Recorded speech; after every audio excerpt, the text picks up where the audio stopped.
Pendidikan, menjabat sebagai dosen di Institut Teknologi 10 November Surabaya (ITS) dan juga sebagai manajer sertifikasi sistem manajemen di PT Quantum HRM Internasional.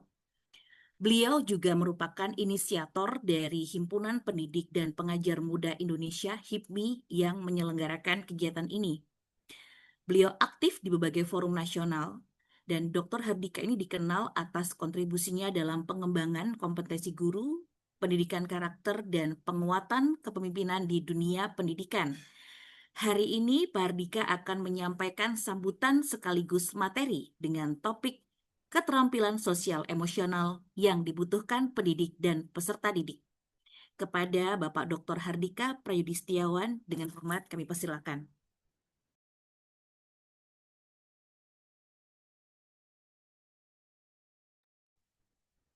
Terima kasih Mbak Eliana atas perkenalannya. Bismillahirrahmanirrahim. Assalamualaikum warahmatullahi wabarakatuh. Waalaikumsalam warahmatullahi wabarakatuh. Selamat pagi Bapak dan Ibu sekalian. Salam sejahtera untuk kita semua. Salam hormat juga kepada rekan-rekan senior yang hadir pada pagi hari ini. Namun sebelum saya memberikan sambutan ataupun paparan, saya melihat beberapa kawan lama saya, senior ya, di tempat saya bekerja. Saya sapa dulu biar saya tidak walat gitu. Abah Hadis Badres, selamat pagi Abah ya. Terima kasih sudah bergabung Pak Anies dan juga Bapak Ibu sekalian Pak Yono dan lain sebagainya sudah bergabung pada pagi hari ini. Saya juga mau ucapkan terima kasih kepada rekan saya, kawan lama saya yakni Bapak Erik Firmansyah, SPD NPD, kawan kuliah saya waktu jenjang Magister Pendidikan di Universitas Negeri Surabaya. Serta saya juga menyampaikan terima kasih kepada Mbak Eliana, kawan saya di program Magister Manajemen yang telah mengawal kegiatan kita pada pagi hari ini hingga siang mendatang. Bapak Ibu hadirin yang kami hormati, sebelumnya saya mau menyampaikan terima kasih atas waktu yang diluangkan oleh Bapak dan Ibu sekalian ya untuk mengikuti kegiatan kita pada pagi hari ini. Kegiatan ini merupakan tindak lanjut Bapak dan Ibu, tindak lanjut rencana strategis perkumpulan yang coba kita buat atau kita susun, yakni sekurang-kurangnya minimal kita turut serta di dalam mengembangkan atau membantu pemerintah ya di dalam mengembangkan kompetensi sumber daya manusia di lingkup pendidikan. Namun tidak hanya berhenti di situ, Bapak dan Ibu, kami juga meminta saran, masukan, pikiran Bapak dan Ibu sekalian untuk apa saja yang dapat kita berikan kepada negara kita di dalam perkumpulan ini. Bapak dan Ibu hadirin yang kami hormati, sesuai topik ya Bapak dan Ibu, menarik sekali topik yang kita angkat sebenarnya. Dan ini topik ini ada korelasinya sebenarnya dengan kehidupan kita pada seharian ya Bapak Ibu. Saya yakin dan percaya bahwa Bapak-Bapak dan Ibu sekalian ini merupakan pendidik yang mungkin di dalam melakukan praktek pendidikannya terdapat atau memiliki baik itu siswa ataupun mahasiswa ataupun rekan ya yang memiliki latar belakang atau background yang berbeda daripada kita. Nah, background ini sebenarnya tidak hanya berkaitan dengan dari mana kita berasal ya, budaya itu sendiri, namun juga bahasa ya tentunya kepada Ibu dan bahkan lebih jauh lagi bisa jadi perbedaan yang mendasar ya berkaitan dengan akidah misalkan agama dan lain sebagainya. Nah, tentunya perbedaan-perbedaan ini Bapak dan Ibu ini merupakan kekayaan kita sebagai bangsa yang juga kita apa namanya kita untuk 1 Juni ya kita merayakan hari kebangkitan ya, atau Pancasila. Nah, saya akan coba sambung dengan tema yang kita bahas pada pagi hari ini. Kemarin saya membaca sebuah berita ya Bapak Ibu. Saya rasa Bapak Ibu ada yang pernah membaca ya bahwa di salah satu sekolah dasar ya ada praktik bullying, kriminalitas yang berujung adalah pembunuhan ya Bapak Ibu. Jadi di salah satu sekolah dasar di situ ada keluarga muda dari Pulau Sumatera begitu ya, dengan suku Batak begitu, pindah ke Pulau Jawa, tentunya dengan membawa anaknya ya, dipindahkanlah ke sekolah dasar di salah satu sekolah dasar di Pulau Jawa. Ternyata Bapak dan Ibu miris sekali, kakak-kakak kelas dari siswa ini, sekolah dasar ini Bapak Ibu, membuli hingga berujung kepada membunuh ya, membunuh anak daripada keluarga muda dari suku Batak ini, yang mana ternyata setelah ditelusuri alasan utama pembulian atau perundungan kepada siswa ini adalah karena berbeda agama. Lucu sekali ya, anak-anak di usia SD itu sudah memiliki apa namanya rasa intoleransi yang sangat tinggi saya rasa. Hanya karena perbedaan agama hingga perundungannya berujung kepada pembunuhan. Memang di dalam undang-undang kita tidak diatur ya kriminalitas untuk anak di bawah umur. Namun tentunya dari segi pendidikan ya, kalau saya tarik dari segi dunia pendidikan, ini tidak lepas dari mana pendidikan baik itu dari keluarga ataupun di lingkungan itu lingkungan sekolah itu sendiri.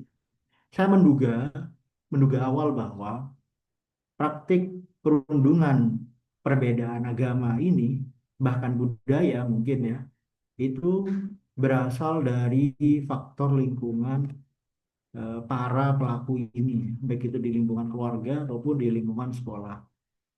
Minimnya literasi terkait dengan menghargai perbedaan itu menjadi momok ya, menjadi isu utama oleh anak bangsa ini.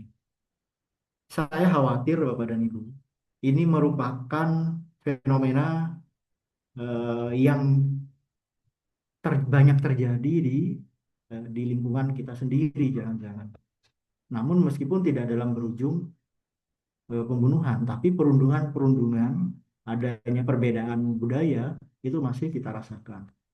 Sebagai contoh Bapak dan Ibu sekalian, saya berasal dari suku suku Madura Bapak dan Ibu, yang mana saya mendapatkan pendidikan di Pulau Jawa. Tentunya ada perbedaan-perbedaan budaya, karakter dan lain sebagainya. Dan saya merasa dan memang disparitas atau bahkan dalam tanda kutip ya pembeda ya membedakan perlakuan itu masih saya rasakan sewaktu mendapati pendidikan ya di lingkungan tersebut. Nah sebenarnya ini bisa kita counter Bapak dan Ibu kita sebagai pendidik ya. Nah nanti bagaimana sih kita bersikap atas perbedaan-perbedaan yang muncul di lingkungan sekolah ataupun di lingkungan pendidikan. Kalau di pendidikan orang dewasa, saya rasa kita sudah mengasah ya empati kita untuk saling melakukan keberterimaan. Ya. Namun dari pendidikan yang dasar dan menengah itu tidak bisa kita menyamaratakan kompetensi keberterimaan oleh peserta didik yang notabene di situ adalah masih anak-anak, itu empatinya sangat tinggi. Itu masih kurang kita rasakan. Oleh karena itu, saya ingin mencoba bagaimana kita sebagai pendidik ya mengajarkan diri kita sendiri dan siswa kita menumbuhkan rasa keberterimaan, menumbuhkan rasa empati dan juga social skill atau kompetensi soft skill lainnya agar kita sebagai bangsa memang secara makna keberterimaan atas perbedaan itu kita rasakan saat ini. Tidak hanya sebagai jargon Pancasila bahwa kita berbeda namun tetap satu jua, tapi memang kita rasakan di lingkup pendidikan dan bisa kita tularkan kepada masyarakat sekitar kita. Saya batasi 30 menit ke depan, Bapak dan Ibu. Saya akan coba diskusi ya. Saya dalam posisi mendiskusikan, sharing apa yang ada dalam ide saya untuk bisa kita harmonisasikan dan elaborasikan dalam bentuk diskusi dan tanya jawab dan juga sharing bagaimana Bapak dan Ibu melakukan praktik pendidikan dalam konteks keberterimaan di dalam perbedaan yang secara lazim akan kita hadapi di bangsa kita. Bapak dan Ibu sekalian, maka topik yang saya bawa pada kesempatan pagi hari ini adalah tentunya berkaitan dengan social skill ya, ataupun soft skill yang mana ternyata dari kompetensi yang dibutuhkan di abad 21 ini, maka kompetensi social skill ataupun soft skill itu menduduki porsi yang lebih dominan daripada yang technical skill. Kenapa? Ternyata Bapak dan Ibu sekalian, kita dapat bekerja sama, kita dapat melakukan serangkaian kegiatan dengan baik, baik itu berkaitan dengan problem solving dan lain sebagainya, itu tumbuh dari social skill atau soft skill yang kita miliki. Maka judul yang saya angkat adalah berkaitan dengan keterampilan sosial emosional yang dibutuhkan pendidik dan peserta didik. Terminologi sosial emosional ini, Bapak dan Ibu sekalian, ada yang sudah mengenal, ada juga yang belum. Karena kalau kita lihat di konteks di kurikulum kita, sebenarnya kita sudah mengenal kurikulum berbasis karakter ya. Nah, berbasis karakter itu sebenarnya kalau kita breakdown itu banyak sekali. Salah satunya adalah kecerdasan sosial ataupun kecerdasan emosional.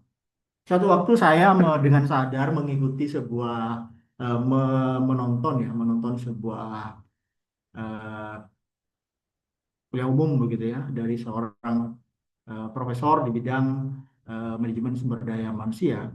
Beliau menyatakan begini, ternyata dalam riset yang beliau geluti, kita sebagai bangsa umumnya adalah kita itu pelaku pendidik ya, pendidikan begitu, dan juga siswa dan mahasiswa itu dan pekerja pada umumnya itu kita masih lack of social skill, Bapak Ibu. Keterampilan sosial kita masih sangat kurang. Kenapa? Ya, itu bisa dibuktikan atau bisa ditunjukkan dengan kita masih sering melakukan praktik-praktik yang tidak menekankan kepada proses kerjasama, empati, etika, dan lain sebagainya.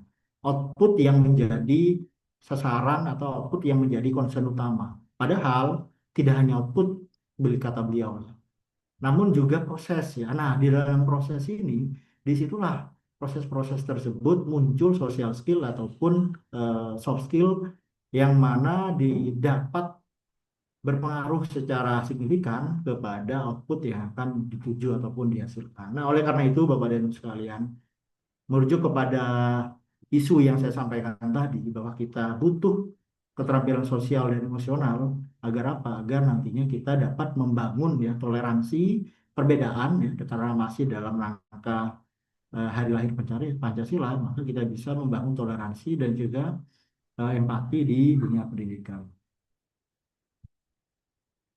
Nah, di dalam pendidikan dewasa, saya persempit lagi ya Bapak dan Ibu, di dalam pendidikan berbahasa asing ya. Dalam konteks ini misalkan kita eh, berposisi sebagai guru bahasa Inggris atau bahasa Jepang atau bahasa asing lainnya.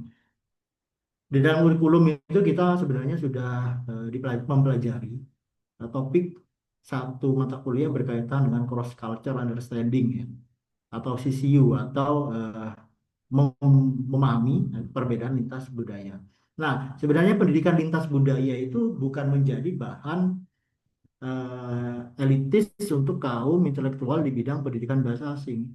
Ini juga harus diseragamkan kepada kaum intelektual non berbahasa asing ya. Kenapa? Karena ternyata pendidikan lintas budaya itu tidak hanya mengajarkan berkaitan dengan oh memang ada budaya yang berbeda. Oh memang ada bahasa yang berbeda. Lebih dari itu, Bapak dan Ibu, ini sebenarnya membangun atau mempelajari nilai-nilai ya, etika, nilai-nilai empati yang berlangsung di dunia pendidikan.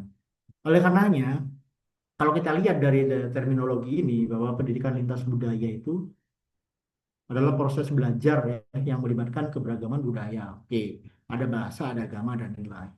Nah, kita sebagai bangsa yang memiliki multi bahasa, multi budaya, multi agama, tentunya pendidikan ini perlu kita tanamkan ya kepada diri kita, bahkan juga kepada anak didik kita untuk adanya nilai inklusivitas dan empati sejak dini. Harapannya apa? Agar nanti praktik-praktik terkait dengan intoleransi tersebut itu bisa kita counter ya secara masif dan juga terstruktur agar dapat anak didik kita dan kita berlaku secara adil di dalam melihat ya fenomena yang muncul yang dilakukan oleh siswa ataupun sekitar mereka. Sebenarnya banyak ahli Bapak dan Ibu yang memberikan pandangannya ya terkait dengan pendidikan lintas budaya ini.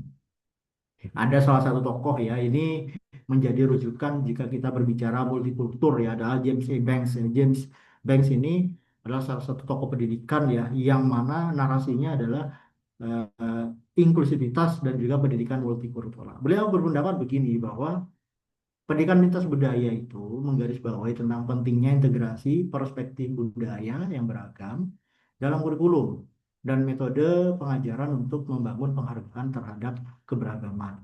Dia secara tegas Bapak dan Ibu bahwa ternyata pendidikan lintas budaya itu diminta untuk dapat diintegrasikan ke dalam kurikulum dan tentunya dengan metode-metode pengajaran yang disesuaikan ya terhadap apa namanya topik ini. Nah, dalam konteks ini maka ternyata toleransi itu menurut beliau itu tidak hanya berhenti pada sikap yang penting kita tidak saling mengganggu. Nah, sebenarnya bukan itu toleransi yang dibawa oleh James Bank ini tidak hanya tidak saling mengganggu ya, namun perlu juga diperlukan adanya penghargaan yang tulus ya atas nilai-nilai yang berbeda. Nah, tentunya untuk menimbulkan respon yang tulus atas nilai yang berbeda, nah itu harus diintegrasikan ke dalam kurikulum kita di pembelajaran. Berikutnya kalau kita lihat dari tokoh emotional intelligence ya, yakni Daniel Goleman ya, beliau berpendapat begini bahwa pendidikan lintas budaya itu adalah empati sebagai bagian dari kecerdasan sosial yang memungkinkan pemahaman sudut pandang orang lain, yang menjadikan toleransi itu lebih kuat dan lebih tulus ya.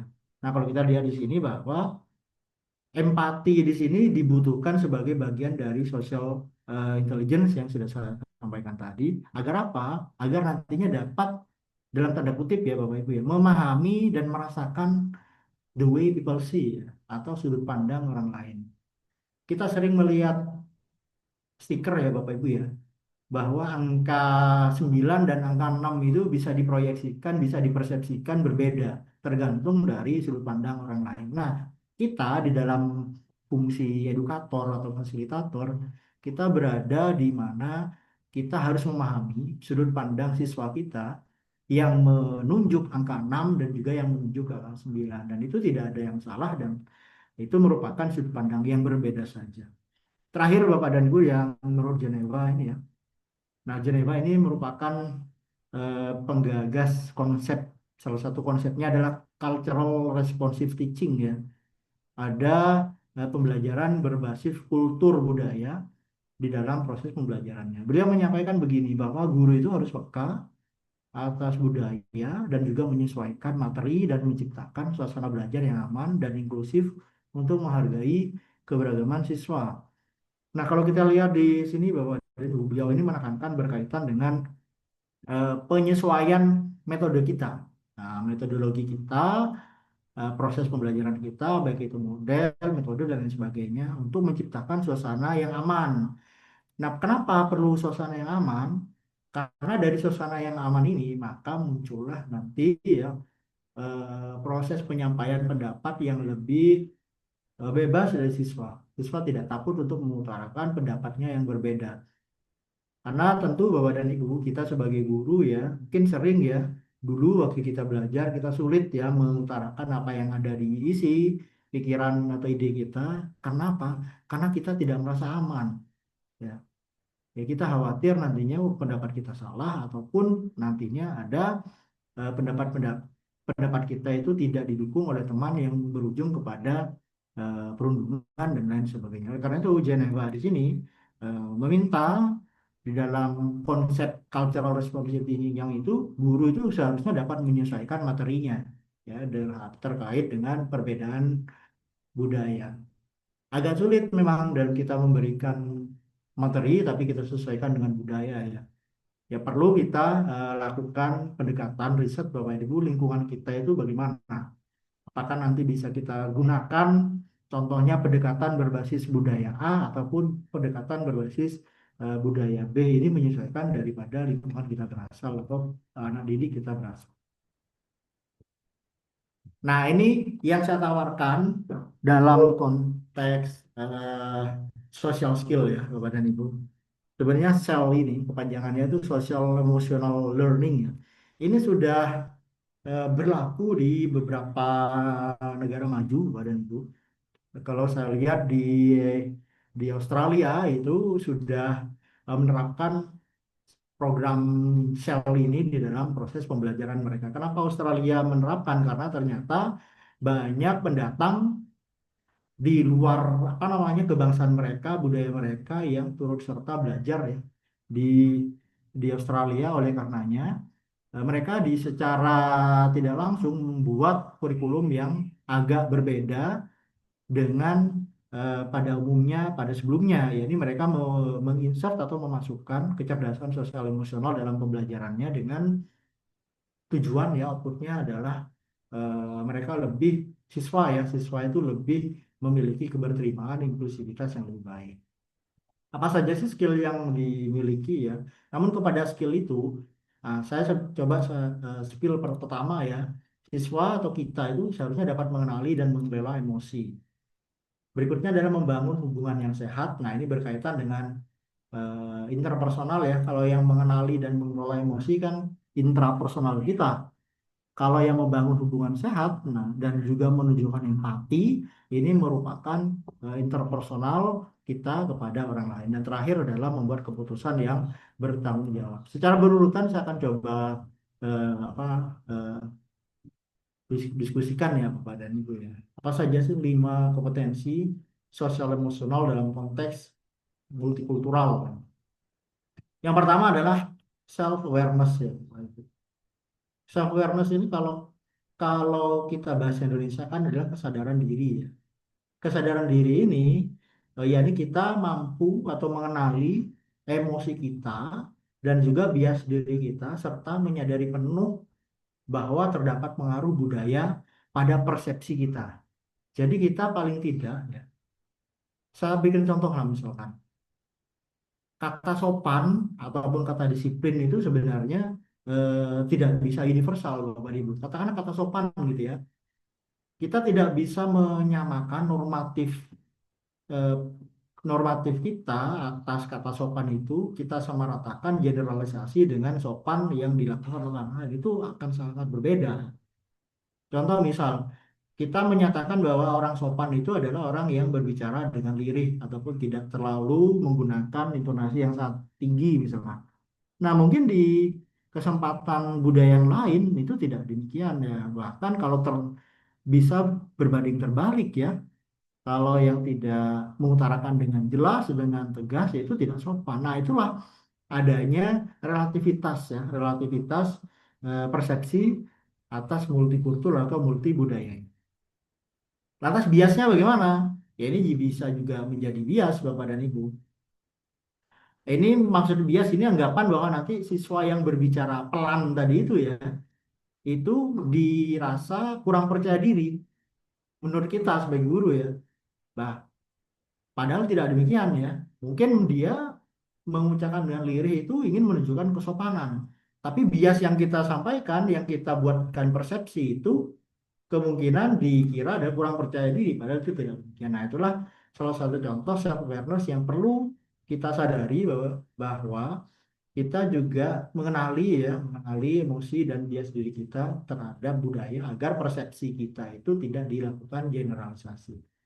Yang kedua adalah self management. Nah, ini self management ini berkaitan dengan controlling emotion dan stres ya. Kita dapat mengelola emosi dan stres kita dan juga tetap positif menghadapi perbedaan ya.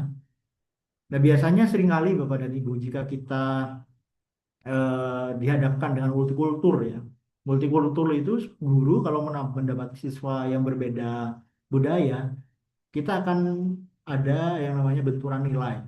Itu mau tidak mau kita akan mendapatkan benturan nilai. Atau yang lebih bahasa yang lebih halus adalah benturan simbol budaya ataupun simbol-simbol identitas.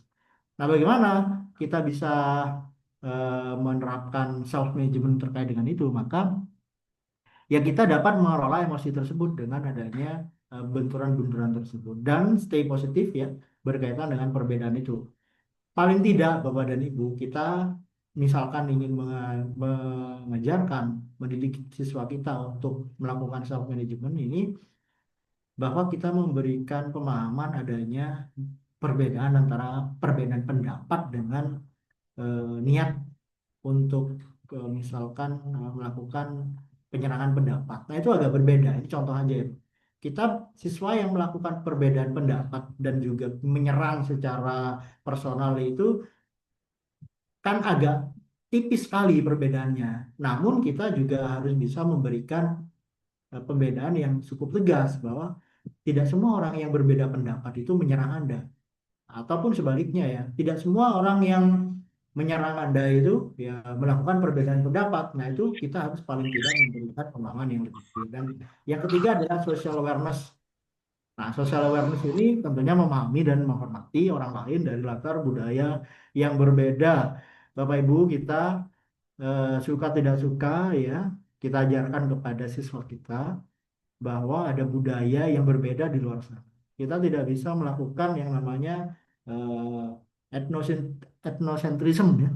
Nggak bisa kita menyamaratakan bahwa satu budaya tertentu itu lebih baik daripada budaya yang lain.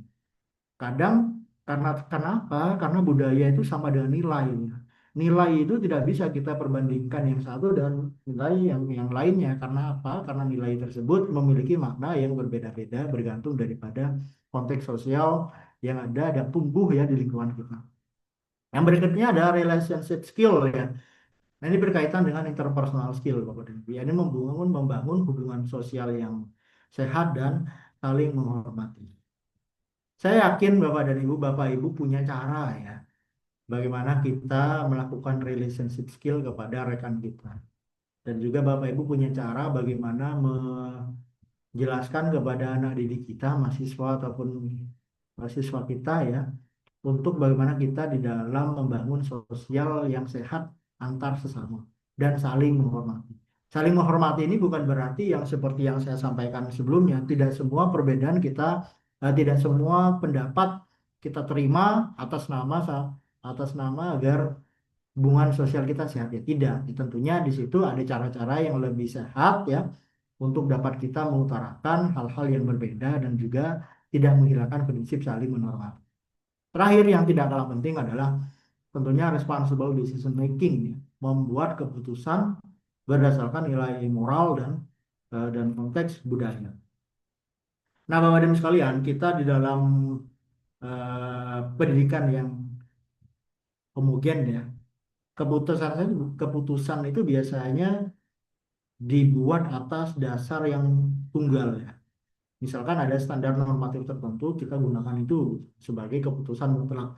Padahal ya, kalau kita lihat dalam konteks multikultural, pendekatan pendidikan yang homogen itu bahkan ya, kalau saya mau mengucapkan, merupakan pendekatan yang dapat menghasilkan ketidakadilan.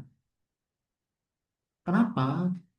Ya karena kan kita bisa tarik ya dari eh, fundamental latar belakang pendidikan kita dan juga budaya kita itu kan beragam ya. Tapi standar yang kita nilai itu sama itu kan kalau logika saya nggak masuk gitu.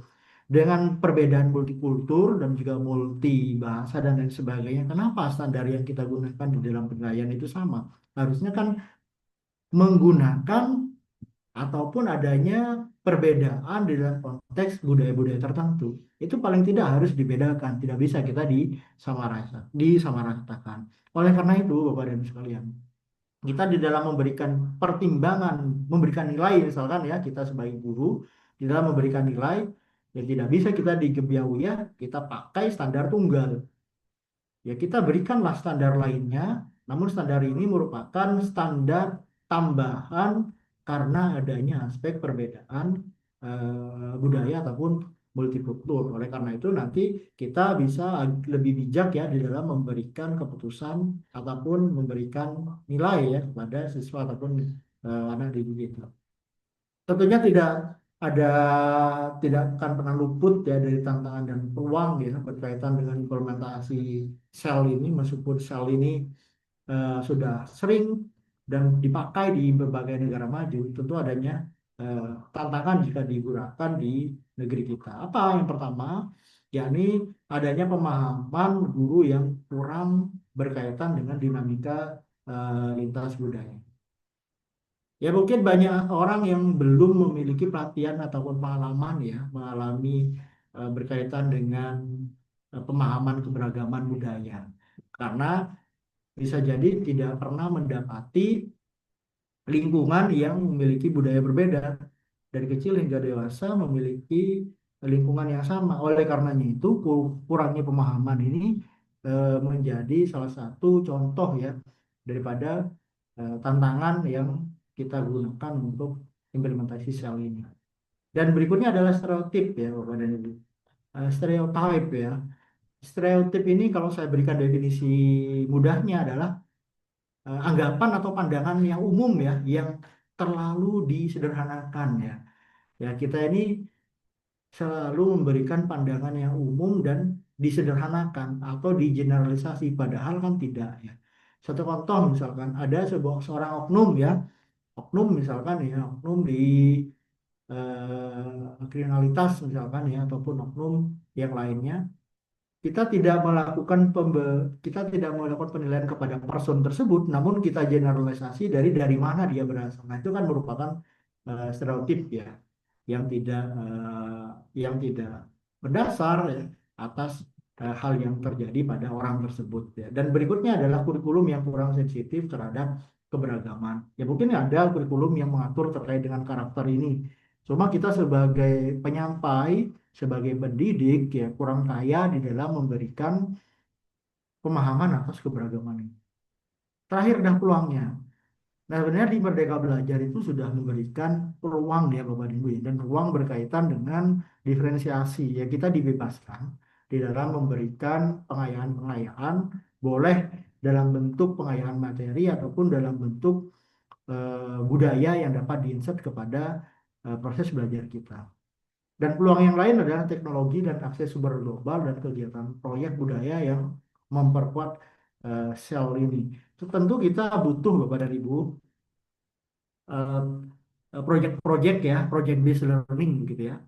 Yang mana dalam project based learning itu kita bisa gunakan kegiatan lintas kelas ataupun lintas sekolah ya.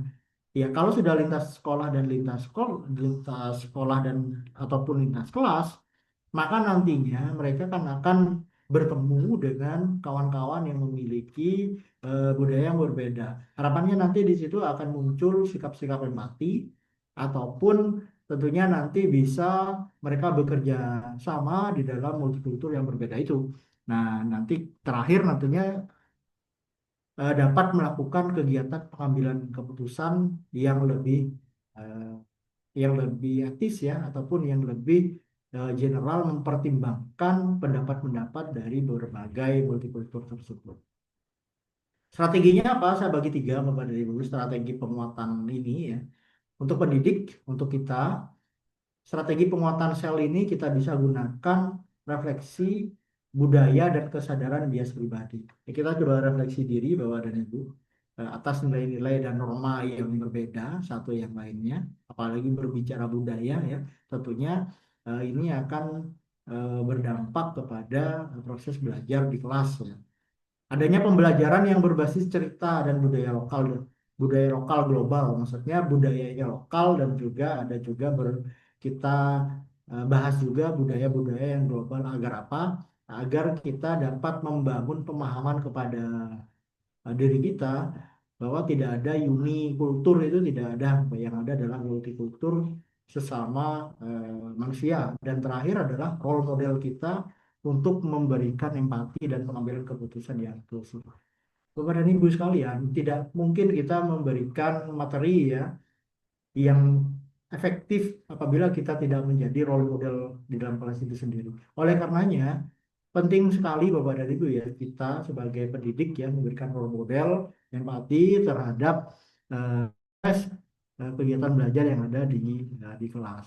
Bagaimana untuk peserta didik atau untuk siswa? Ya kita gunakan project based learning yang berbasis kolaboratif ya, lintas budaya, ada juga simulasi empati dan juga resolusi konflik. Nah, biasanya nanti kalau sudah bekerja sama dengan siswa yang berbeda, akan muncul tuh rasa empati dan juga adanya eh, resolusi konflik ya, baik itu yang menggunakan metode musyawarah ataupun dan lain sebagainya. Dan ketiga adalah kegiatan literasi budaya seperti jurnal dan vlog. Sedangkan untuk yang kolaborasi sekolah, komunitas, cobalah kita melibatkan orang tua. Syukur-syukur bagi Bapak Ibu yang bertindak sebagai manajemen ya di sekolah ataupun pendidikan lanjut, kita bisa sebenarnya melibatkan orang tua dan komunitas kita yang lebih luas ya untuk sekedar ya menampilkan atau memperkenalkan perbedaan budaya. Contohnya apa misalkan? Kalau dari segi pendidikan dasar, bisa kita gunakan pameran seni budaya, misalkan ya. Ataupun pameran kuliner ya yang menyatakan bahwa terdapat perbedaan jenis kuliner berasal dari budaya yang berbeda. Ataupun nanti bisa gunakan cerita-cerita rakyat ya. Nah, cerita rakyat itu sebenarnya sudah memiliki konten-konten nilai yang mana masing-masing daerah itu memiliki konten nilai yang berbeda. Nah, dari situ bisa kita gunakan sebagai tools kita di dalam memberikan pengenalan pemahaman budaya. Ada juga dialog lintas budaya ya dan di antar kelas dan antar sekolah. Nah, dialog-dialog ini bisa kita fasilitasi Bapak dan Ibu sekalian yang mana mempertemukan siswa dari berbagai latar belakang untuk menumbuhkan pemahaman lintas budaya secara langsung ya. Dan juga harapannya dapat dilakukan secara berkelanjutan. Nah, Bapak dan Ibu sekalian, ini saya cepat saja. Bapak Ibu jawab secara pribadi ya, self assessment kita.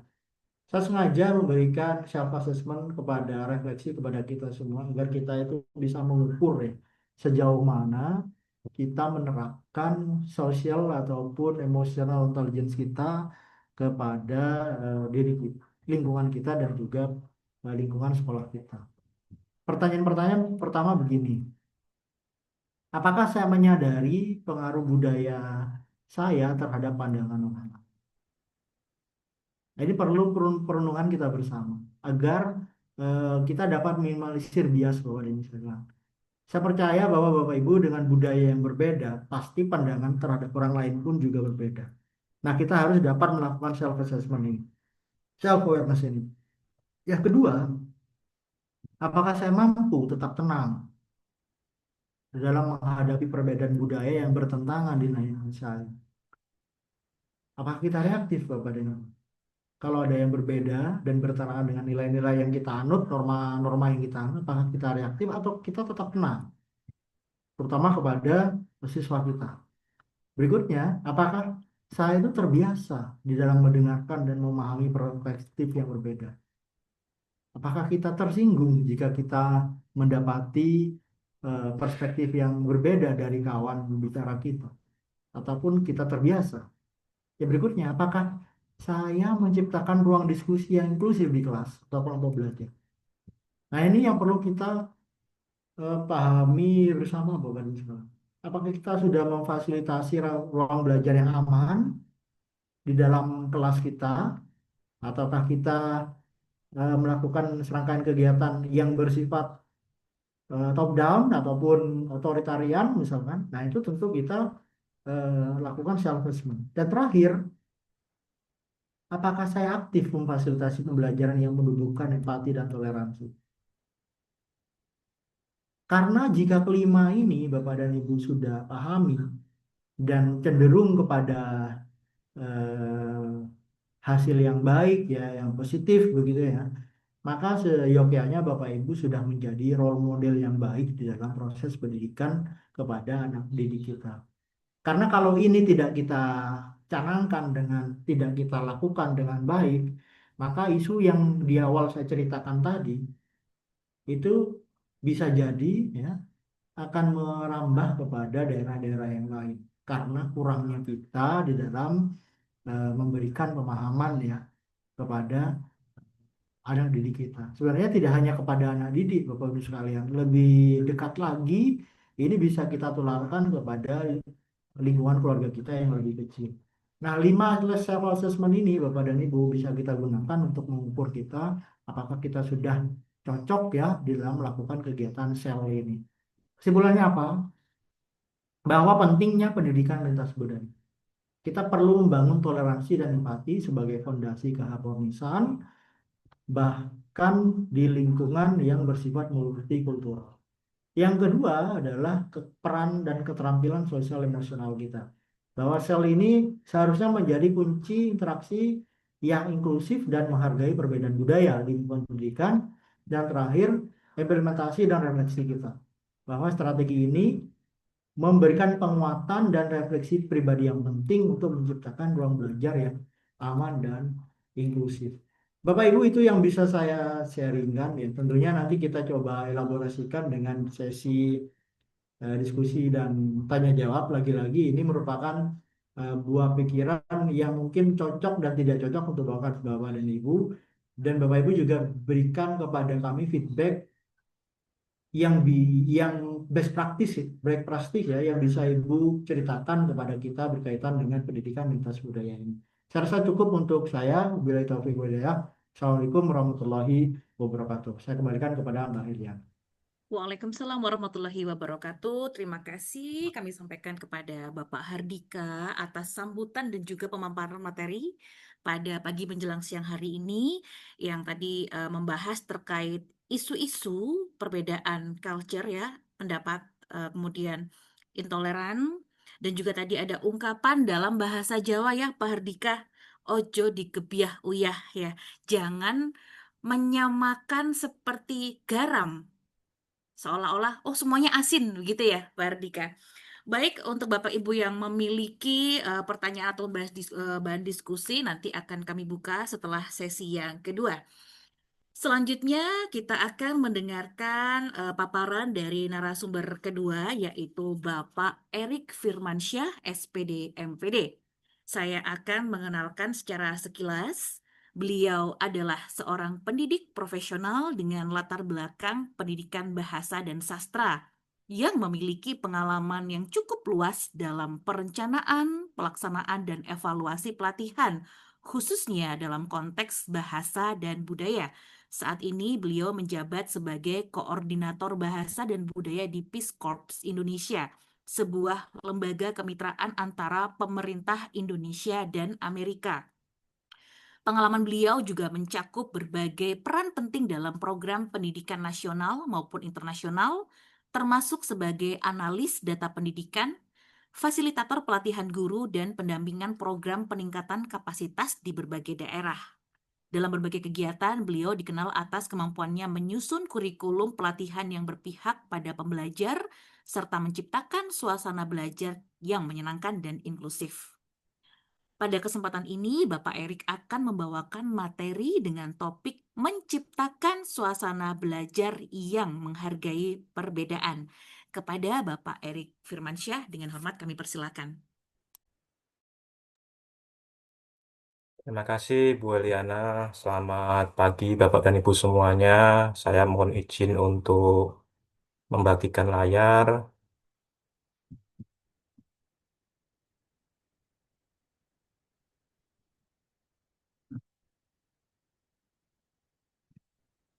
Baik, Bapak Ibu yang kami hormati, ya tadi seperti disampaikan nama saya Erik Firmansyah, Em, biasa dipanggil Erik.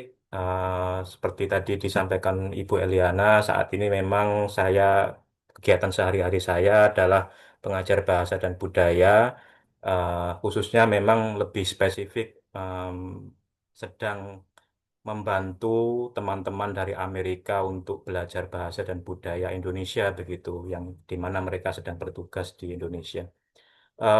Bapak dan Ibu, saya pertama kali ingin menyampaikan terima kasih dan rasa hormat kepada Bapak Ardika dan semua teman-teman rekan-rekan dari Himpunan Pendidik dan Pengajar Muda Indonesia atas kesempatan pada pagi hari ini.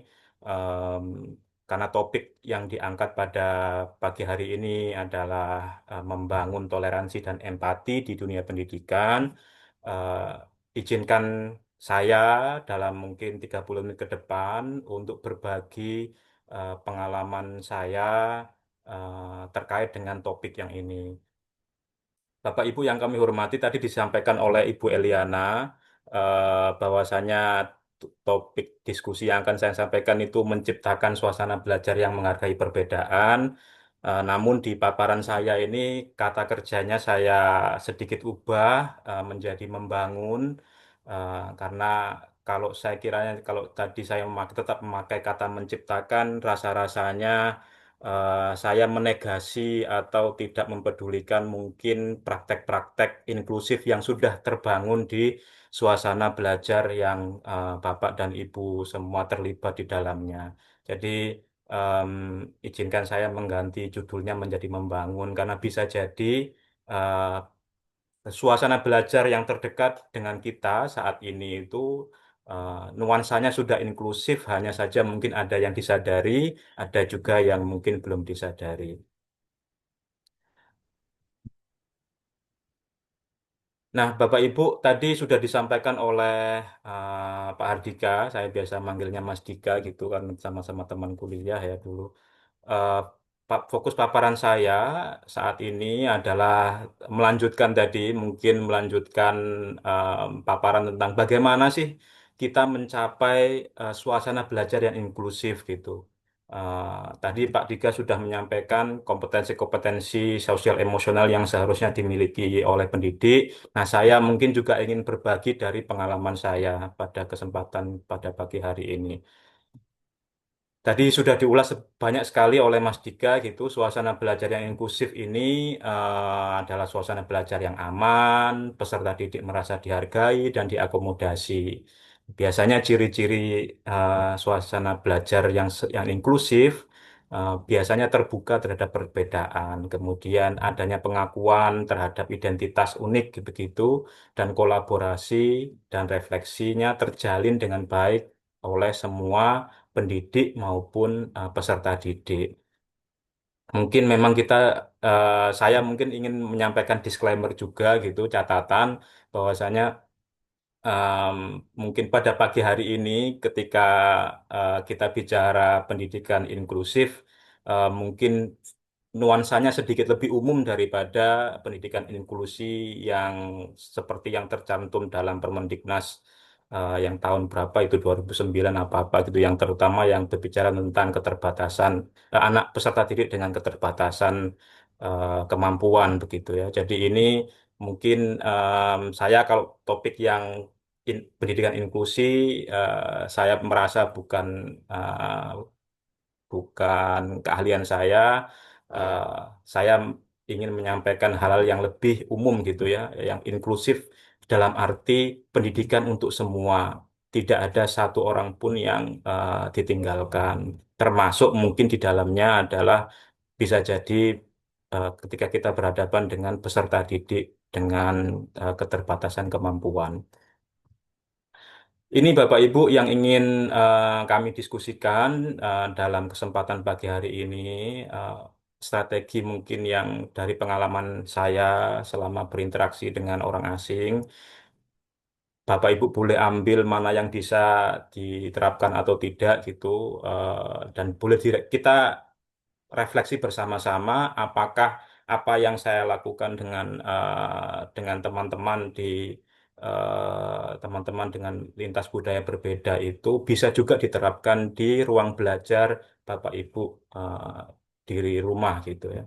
Yang pertama pastinya ketika kita ingin menciptakan atau membangun suasana belajar yang inklusif, kita harus mengenali dulu keragaman yang ada di lingkungan belajar terdekat kita. Caranya bagaimana nanti saya akan sampai ke sana. Kemudian setelah kita mengetahui keragaman lingkungan belajar kita. Kemudian kita juga salah satunya langkah berikutnya harus meminimalisasi bias. Minimalisasi bias. Tadi sudah disinggung oleh apa Pak Hardika, tidak boleh bias, tidak boleh apa, kita hindari bias-bias kita. Itu nanti saya ingin lebih dalam juga berbagi dengan Bapak Ibu semua. Nanti Bapak Ibu juga saya harap bisa apa kita bisa berinteraksi. Mungkin Bapak Ibu bisa menuliskan pengalamannya di kolom chat Bapak Ibu ya. Kemudian langkah berikutnya adalah menegakkan prinsip-prinsip keadilan gitu kan. Seperti apa nanti prinsip-prinsip keadilan yang bisa kita tegakkan sebagai pendidik, kita juga akan bahas bersama. Yang terakhir, membangun empati gitu. Baik, saya mulai mengupas satu persatu, Bapak Ibu mohon izin. Ya. Pertama, kita kenali dulu keragaman ruang belajar atau suasana belajar yang di mana kita terlibat.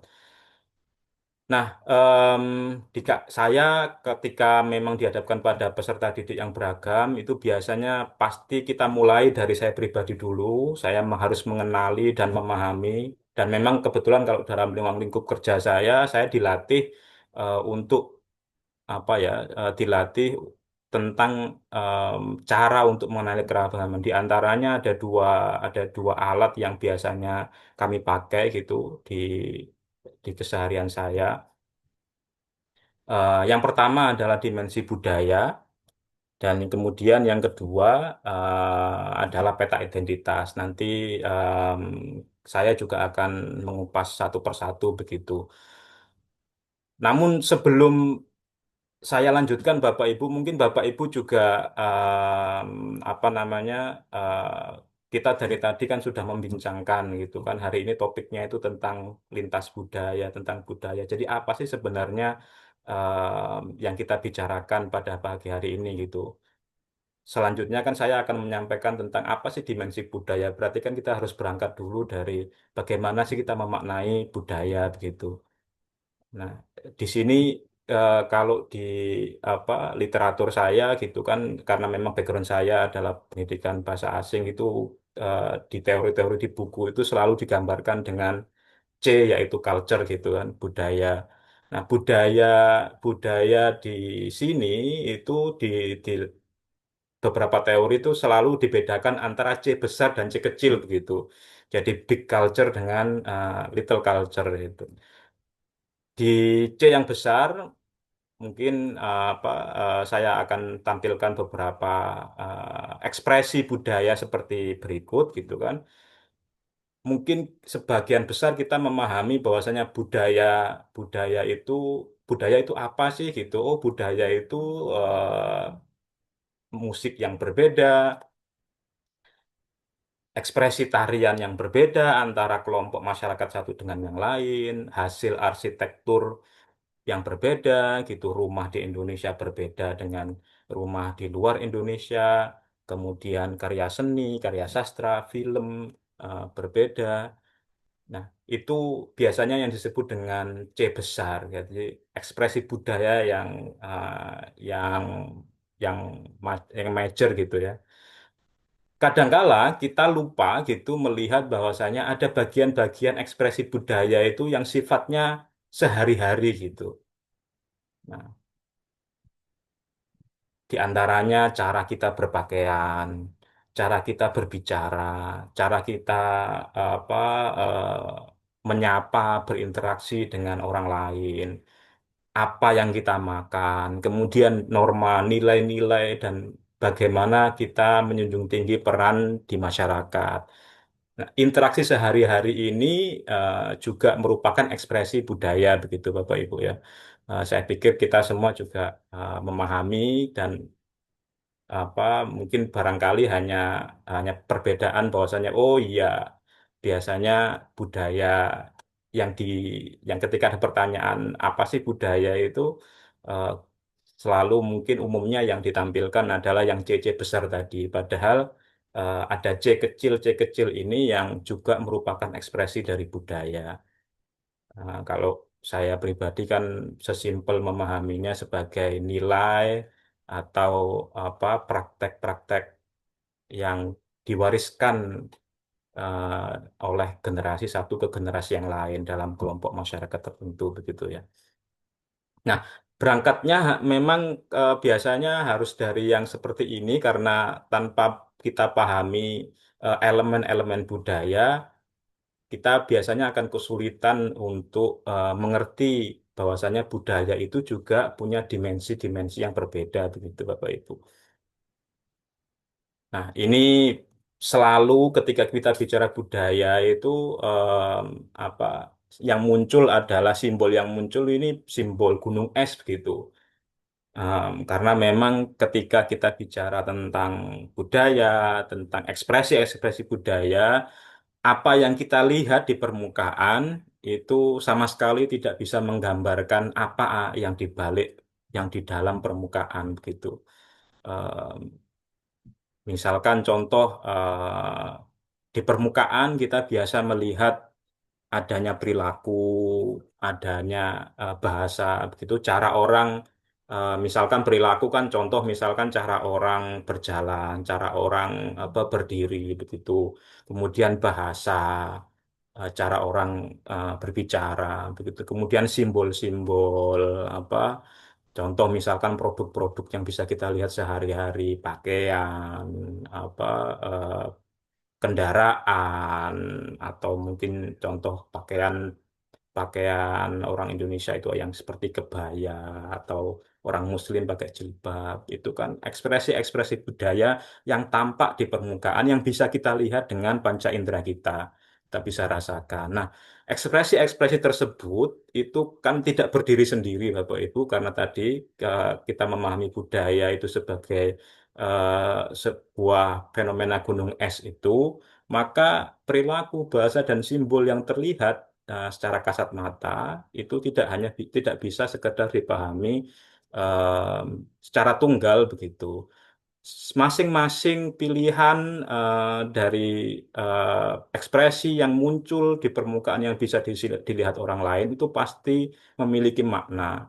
Jadi Mas ada di dalamnya ada pendapat, ada perasaan, ada penilaian. Penilaian ini dalam arti adalah bagaimana orang mengambil sikap tertentu ketika menghadapi situasi. Nah, itu sangat dipengaruhi oleh tadi pengalaman, oleh nilai-nilai yang ada di lingkungan terdekatnya. Lebih dalam lagi, eh, penilaian perasaan itu juga dipengaruhi oleh tadi nilai yang dipercaya sejak dia dibesarkan gitu, sejak kecil, norma dan juga kepercayaannya gitu. Ketika orang percaya bahwasanya misalkan contoh eh, di atas gitu simbolnya adalah di budaya kita wanita harus menutup kepala umpama di budaya kelompok masyarakat tertentu.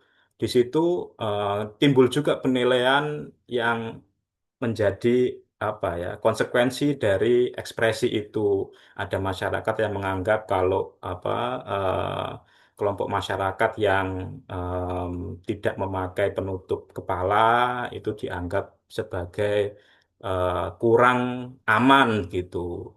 Merasa kelompok masyarakat yang apa ya mengekspresikan dirinya dengan memakai penutup kepala merasa lebih aman ketika berinteraksi di luar rumahnya. Nah, itu kan ekspresinya kelihatan di luar tampak sesederhana perbedaan pakaian, tapi nilai dan kepercayaan di dalamnya berbeda antara satu individu dan individu yang lain. Nah, ini yang tadi fenomena gunung es itu harapannya menjadi apa pemahaman bersama agar kita mengerti, mencoba memahami apakah antar satu orang dengan orang lain itu memiliki dimensi budaya yang sama atau tidak, begitu Bapak Ibu. Atau mungkin pertanyaan sederhananya ini sejauh ini menurut Bapak Ibu, misalkan kalau saya kebetulan karena memang yang saya ajar adalah peserta didik dengan budaya yang sangat jauh berbeda dengan saya, eh, perbedaan itu bisa terlihat cukup nyata begitu, tapi kemudian jika Bapak Ibu yang em, apa ada yang mengajar peserta didik yang dengan latar belakang budaya yang sama, apakah Bapak Ibu merasa kira-kira seberapa beragam sih ruang belajar saya itu? Seberapa tadi kalau pertanyaannya Mas Dika itu kan seberapa homogen, seberapa heterogen. Nah, dimensi budaya ini akan membantu kita untuk melihat itu. Mungkin kalau bisa dibilang kalau pertanyaannya apakah apa secara secara secara budaya saya dan murid saya berasal dari suku yang sama. Oh iya berarti kelas saya homogen begitu. Nah, apakah sesederhana itu? Eh, Mari kita refleksi bersama-sama melalui apa paparan berikut ini Bapak Ibu. Jadi ketika kita bicara dimensi budaya itu em, apa ini saya mengutip beberapa teori yang cukup terkenal ya dari para ilmuwan budaya, ada Hofstede, ada Edward D. Hall. Memang teori beliau-beliau ini banyak begitu, tapi saya ambil yang 4 saja, mungkin barangkali yang cukup kontras begitu ya. Yang pertama ada budaya kelompok masyarakat yang individual versus budaya yang sangat kolektif gitu. Jadi ada yang sukanya ya pokoknya ketika saya berinteraksi yang penting ya kebutuhan saya, kepentingan saya itu yang harus didahulukan berbanding dengan mungkin selebihnya adalah budaya kolektivisme. Eh, Seperti ya kalau memang misalkan murid-murid saya sekarang memang berasal dari latar belakang budaya yang individualistik gitu ya. Orang-orang Amerika umumnya begitu. Saya memakai kata umumnya karena nantinya cara saya menyebut melabeli mereka pun itu juga bagian dari judgement saya, penilaian saya kepada budaya mereka dan saya tidak bisa tadi seperti disampaikan Mas Dika ya, tidak bisa menyamaratakan bahwasanya oh orang Amerika itu pasti individualistik begitu. Eh, Ternyata memang sejauh ini selama saya berinteraksi dengan mereka tidak semua demikian. Ada dari mereka yang kolektif, ada yang individual. Nah, sama juga Bapak Ibu juga mungkin barangkali bisa melihat apakah budaya Indonesia yang mayoritas selalu dianggap orang budaya kolektif itu masih semuanya dipraktekkan oleh semua orang Indonesia bahwasanya oh iya kok orang Indonesia pasti budayanya kolektif, komunal begitu. Nah, kita bisa berefleksi bersama, apakah semua orang Indonesia begitu, gitu, atau misalkan Bapak Ibu bisa kacamatanya bisa dipersempit lagi, apakah misalkan orang Jawa semuanya kolektif, gitu, ataukah ada pergeseran nilai di dalamnya? Mari kita refleksi bersama-sama. Tapi prinsipnya tadi ada budaya yang sifatnya individualisme, ada yang kolektivisme. Kemudian dimensi yang lain tentang relasi kuasa, tentang bagaimana orang satu berinteraksi dengan yang lain. Ada yang relasi kuasanya tinggi, ada juga yang rendah begitu.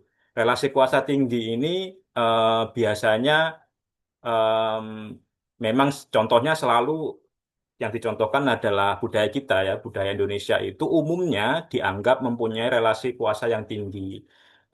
Adanya dinamika sosial, kita kita sangat mengenal misalkan sangat menghormati apa yang tua, kemudian apa namanya em, penghormatan terhadap tokoh itu bentuk-bentuk dari relasi kuasa yang tinggi.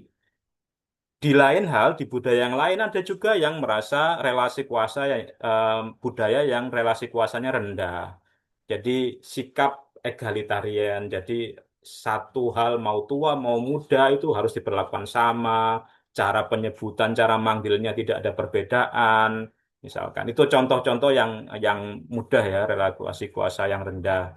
Jadi kalau kita di Indonesia kita wajib panggil bapak dan ibu. Kalau mungkin budaya yang di luar Indonesia nggak perlu langsung nama Erik gitu langsung gitu.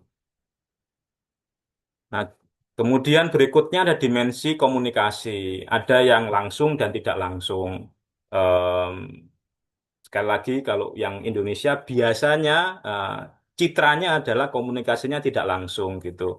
Versus dengan apa komunikasi yang sifatnya langsung.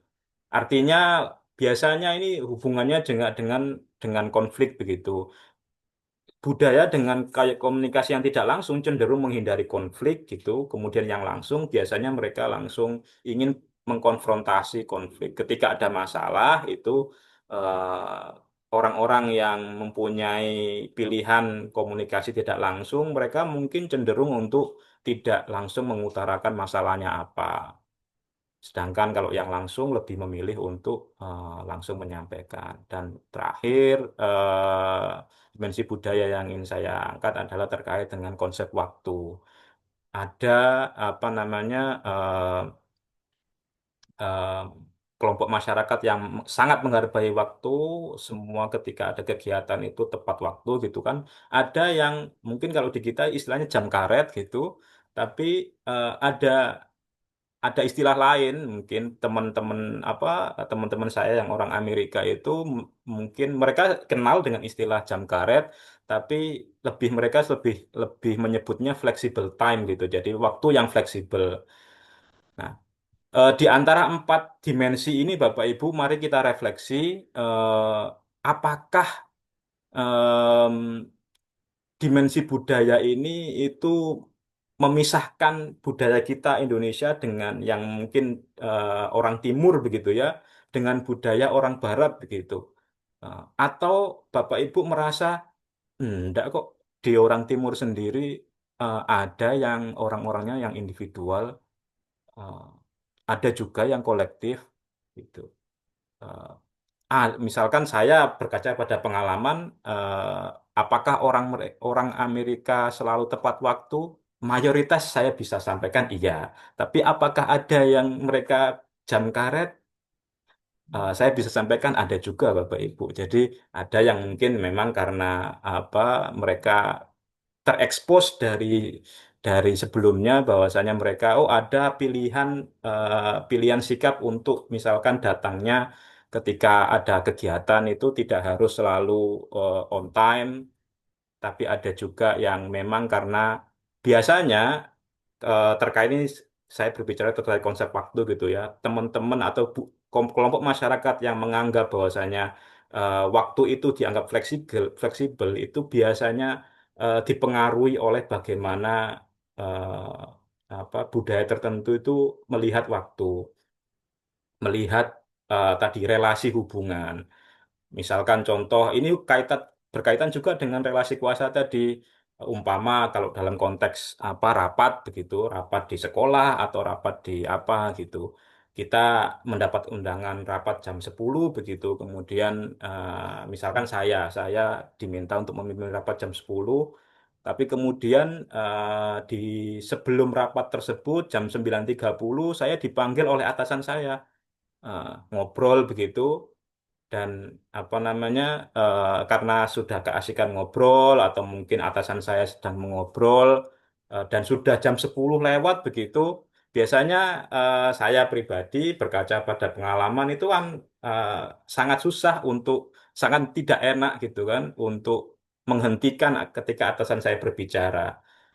Mungkin pilihan sikap yang saya ambil adalah saya mengabari teman saya yang rapat jam 10, mohon maaf, ini saya sedang ada rapat yang lain gitu. Nah, saya mungkin itu juga sering terjadi di birokrasi kita begitu ya, ketika ada relasi kuasa yang lebih tinggi yang di mana kita terlibat di dalamnya itu berimbas kepada kemampuan kita untuk menentukan sikap dan melihat bagaimana konsep waktu itu dimaknai begitu. Nah, sekarang pertanyaannya adalah apakah tadi kita berefleksi, apakah ruang belajar terdekat kita itu semuanya sama seperti anggapan mayoritas orang gitu. Kalau orang Indonesia itu pasti kolektif, relasi kuasanya pasti tinggi, komunikasinya pasti tidak langsung, secara waktu pasti fleksibel. Nah, itu nanti kita refleksi sama-sama Bapak Ibu. Mungkin bisa diingat, apakah peserta didik kita, anak siswa-siswi kita yang terdekat, yang sering kita jumpai setiap hari itu eh, sudah mulai apa tetap menjalankan nilai-nilai yang sama dengan kita, atau sekarang sudah mulai bergeser. apakah ada anak-anak yang ternyata oh sekarang anak sekarang itu sangat individual gitu ya. Em, apa cara ngomongnya juga blak-blakan, tidak tedeng aling-aling, nggak suka langsung bilang nggak suka begitu. Nah, ketika mungkin refleksi Bapak Ibu sama dengan saya, maka hipotesis yang lain yang muncul adalah akan ada mulai pergeseran dimensi budaya. Saya mohon maaf Bapak Ibu ya karena di tempat saya sudah apa sudah azan mungkin suaranya akan sangat eh, sangat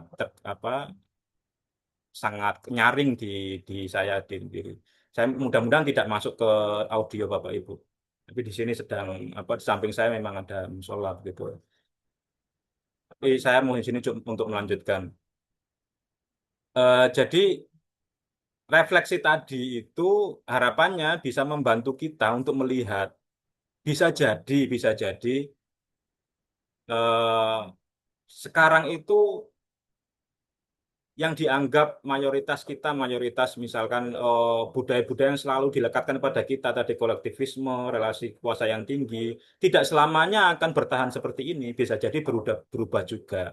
Nah, ini penting Bapak Ibu untuk kita juga tahu sekarang anak didik saya, beserta siswa-siswi saya ini, bagaimana sikapnya, orangnya seperti apa sih gitu mereka cara ngomongnya seperti apa. Manfaatnya apa seperti yang tadi disampaikan oleh Pak Dika, dengan kita mengetahui kita bisa menentukan metode atau langkah pembelajaran yang cocok dengan peserta didik kita.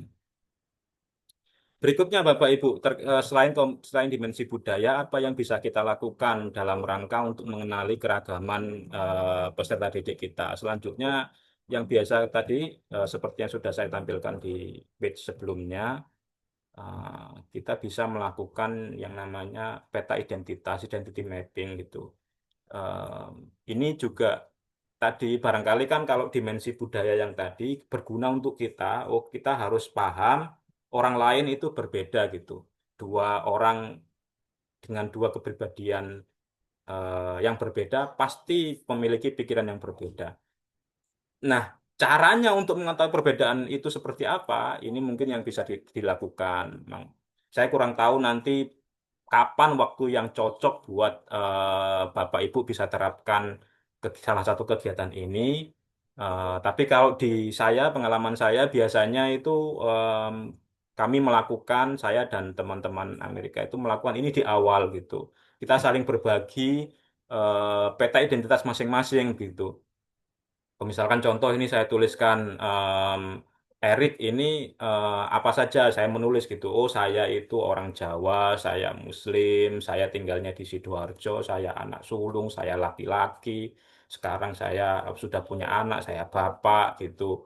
Fisiknya gemuk, kemudian background pendidikannya sarjana, negaranya Indonesia, latar belakang ekonominya sedang gitu kan. Em, apa bapak ibu saya itu guru, kulitnya saya matang. Jadi kami apa kami sama-sama berbagi tentang ini gitu. Tujuannya apa? Ya tujuannya memang untuk agar saling kenal mengenal begitu. Karena bisa jadi nanti antara satu dengan yang lain gitu ada yang berbeda, tapi juga ada yang sama barangkali. Jadi sambil sama-sama mengetahui persamaan dan perbedaan. Manfaat yang lain selain juga em, alat peta identitas ini membantu untuk kesadaran diri, kita juga akhirnya lebih tadi seperti yang apa paparan Pak Dika sebelumnya, orang lain lebih sadar gitu kan, bahwasanya orang lain ini meskipun sukunya sama dengan saya, tapi keunikannya berbeda, ketertarikannya berbeda, hobinya beda. Oh, ada yang hobinya sama, tapi ternyata background ekonominya berbeda. Nah, itu salah satu manfaat yang lain, Bapak Ibu. Ketika kita menyadari perbedaan dan persamaan itu, kita bisa untuk langkah berikutnya seperti yang saya sampaikan tadi, kita bisa pelan-pelan meminimalisasi bias gitu. dan kemudian kita bisa pelan-pelan menguatkan hubungan satu sama lain. Dan harapannya terjadi kerjasama yang kolaboratif gitu antar kita dengan individu yang lain. Ya, khususnya nanti mungkin kalau suasananya adalah ruang belajar, bisa diaplikasikan oleh peserta didik kita. Oke, baik, saya percepat ya Pak Ibu ya karena waktunya juga sudah siang. Ini sekarang kita bicara tentang minimalisasi bias. Bagaimana sih minimalisir bias gitu kan? Bias itu tadi sudah disampaikan oleh Pak Dika gitu kan. Kita harus menghindari. Jadi bias itu kalau saya mungkin memahaminya sebagai kecenderungan kita untuk memproses informasi gitu kan. Itu bias. Contoh ini tadi ketika kita bicara budaya itu gambar yang saya pilih ini kan seperti 4 orang yang mungkin ditutup matanya atau tidak punya penglihatan, kemudian diminta untuk mendefinisikan eh, hewan besar ini. Mereka semua tidak bisa melihat fisiknya dan mungkin punya kesimpulan masing-masing begitu. Oh, gajah itu apa? Tolong jelaskan pada saya gajah. Oh, yang satu bilang, oh gajah itu hewan yang hidungnya panjang. Kemudian yang lain, oh tidak. I- Gajah itu bukan hewan berhidup panjang. Gajah itu eh, hewan yang besar. Yang satu lagi bicara, oh tidak, gajah itu hewan yang kakinya saja yang besar gitu. Yang satu orang yang megang ekor gitu kan, ah tidak salah, gajah itu eh, hewan yang berbulu, bulunya kecil-kecil gitu. Jadi masing-masing kita dengan background dan pengalaman kita itu bisa jadi memaknai fenomena nilai atau praktek budaya yang berbeda-beda antar satu dengan yang lainnya. Ini yang harus kita sadari ke- ketika kita pengen apa ya, sebelum kita mungkin mempunyai kesimpulan terhadap sikap atau perilaku orang lain. Dengan harapan ya meminimalisasi bias, mengurangi praktek-praktek bias. Nah, hal yang ingin saya bagikan juga Bapak Ibu, em, dengan tadi kan kalau yang gajah tadi itu kan satu orang punya cerita, oh gajah ini besar, yang satu gajah ini apa namanya gajah itu kecil, oh gajah ini hidungnya yang panjang gitu kan. Cara untuk kita meminimalisir bias adalah menghindari cerita tunggal, Bapak Ibu. Kita harus tahu eh, gambar utuhnya seperti apa. Nah, untuk jatuh pada kesimpulan mengetahui gambar utuh, mau tidak mau kita harus menghindari cerita tunggal, menghindari satu angle cerita saja. Nah, kemudian tadi sudah disinggung Mas Dika ya, cerita tunggal itu biasanya bisa berimbas kepada kita mempunyai sikap generalisasi dan stereotip itu. Mungkin sedikit saya sampaikan bahwasanya generalisasi dan stereotip ini ada persamaan dan perbedaannya. Persamaannya itu adalah kita memberikan penilaian kepada orang lain gitu. Bedanya kalau stereotip itu kita penilaian kita terhadap suatu peristiwa, terhadap fenomena itu sangat kaku gitu. Kalau generalisasi itu biasanya tidak terlalu kaku. Kata ciri-cirinya biasanya kita bisa menggunakan istilah atau kata banyaknya atau umumnya begitu ya. Misalkan apa contohnya misalkan di sini. Saya punya cerita tunggal. Dulu saat saya mengajar di salah satu SMK di pinggiran kota, kota X sebut saja, murid-muridnya sangat nakal, tidak pernah mengerjakan PR dan sering bolos. Orang yang mendengar cerita saya, kemudian dia membuat generalisasi. Oh, ternyata anak-anak SMK X itu biasanya jarang mengerjakan PR ya. Yang sabar ya kalau ngajar di sana ya. Nah, ini generalisasi yang diambil oleh orang yang mendengar cerita saya gitu. Eh, Harapannya kita kalau ingin lebih toleran, lebih lebih empati, eh, mungkin kita bisa eh, sedikit menahan diri untuk merespon gitu kan, atau memberikan judgement. Umumnya biasanya ditandai dengan kata-kata yang biasanya banyak, umumnya atau kebanyakan gitu ya. Itu kalau generalisasi. Kalau yang stereotip ini lebih negatif biasanya. Jadi kata-kata biasanya, umumnya, kebanyakan itu hilang dari kosakata kita. Yang ada adalah judgement tunggal, penilaian tunggal. Oh, berarti anak-anak SMKX itu nakal-nakal ya. Jadi kalau ngajar di sana harus galak. Kalau nggak galak, gurunya kalah. Kemudian begitu.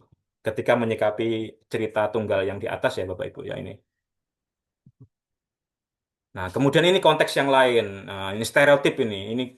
Mudah-mudahan kita bisa meminimalisir apa ya sikap-sikap seperti ini ya Bapak Ibu ya, karena ini mencerminkan apa kita punya banyak bias gitu. Tadi kamu anak SMKX ya, tapi kok rajin ya gitu. Sebenarnya mungkin bisa jadi niatnya muji, tapi di alam bawah sadarnya dia apa orang tersebut itu sudah punya pemahaman konsep anak SMKX itu citranya adalah nakal. Jadi ketika menemukan apa namanya ada anak SMKX ini rajin, dia ini pengen muji, tapi cara-cara dia muji itu dengan memakai stereotip. Kamu itu loh anak SMKX, tapi kok rajin ya? Nah, tuh. Mungkin dalam konteks yang lain, misalkan contoh, eh, kamu itu laki-laki tapi kok suka nyapu ya gitu. Nah, itu sebenarnya kadang niatnya muji, tapi bisa jadi secara tidak sadar kita sudah mengembangkan stereotip. Stereotip ini yang nantinya kadangkala bisa dipahami berbeda oleh yang mendengarkan Bapak Ibu. Kita tidak tahu apakah yang mendengarkan ungkapan dari kita ini nanti imbasnya mereka merasa. Tadi kita niatnya muji, tapi menurut pendengarnya apakah mereka merasa dipuji atau merasa merasa dikonotasi yang negatif gitu karena diasosiasikan dengan kelompok masyarakat yang dicitrakan negatif. Nah, stereotip ini Bapak Ibu itu biasanya akan bisa berujung pada mikroagresi. Mikroagresi itu kalau bahasa apa bahasa bahasa sederhananya adalah perundungan secara halus gitu. Perundungan secara halus. Apa ya? Mungkin contoh-contoh yang ya mudah-mudahan ini tidak terjadi ya, tapi saya berkaca pada pengalaman saya gitu. Misalkan eh, jangan nangis, anak laki-laki kok nangis begitu. Nah, kadangkala ini mungkin tidak hanya berlaku di ruang pendidikan formal ya, mungkin bisa jadi kejadian saya di rumah, refleksi saya juga sebagai seorang apa bapak gitu. Kadangkala itu otomatis muncul begitu, yang kemudian ketika saya tahu, aduh, saya kok tadi bilang begitu ya. Ah, tapi karena dari alam bawah sadar dari dulu apa interaksi sejak saya kecil sampai besar itu dibesarkan dengan pesan-pesan yang seperti itu akhirnya muncul secara otomatis yang tidak saya sadari.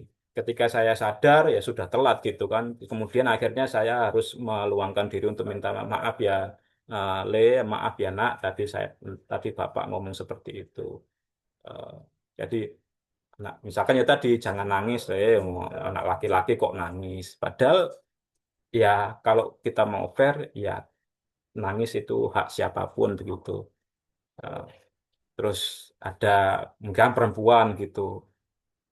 Anak perempuan itu ya dibelikan boneka saja, masa anak perempuan dibelikan mainan tembak-tembakan, nah, misalkan contoh. Itu kalau di rumah Bapak Ibu ya di pendidikan misalkan umpama upacara bendera gitu. Nah, kita kalau ingin misalkan meminimalisasi bias itu jangan lagi misalkan menunjuk oh itu aja apa Erik aja yang laki-laki yang mimpin. Nah, barangkali kita bisa memberikan kesempatan kepada yang mungkin siap ditanya siapa yang ingin memimpin upacara. Bisa jadi ada anak perempuan yang juga ingin memimpin upacara. Baik, Bapak Ibu, berikutnya ini prinsip keadilan yang ingin yang seharusnya kita tegakkan. Prinsip keadilan di lingkungan belajar kita masing-masing. Jadi ada dua prinsip di sini, kesetaraan dan keadilan. Kalau kesetaraan itu memberikan perlakuan atau kesempatan sumber daya yang sama, contoh yang tadi itu, ilustrasinya seperti itu. Kalau keadilan itu memberikan kesempatan atau sumber daya sesuai dengan kebutuhannya. Tadi seperti di ilustrasi ini, sama-sama ingin melihat pertandingan begitu. Kalau kesetaraan itu ya dikasih tempat tempat pijakan yang sama. Kita nggak tahu ternyata setelah kita berikan layanan yang sama, masih ada yang tetap tidak bisa melihat.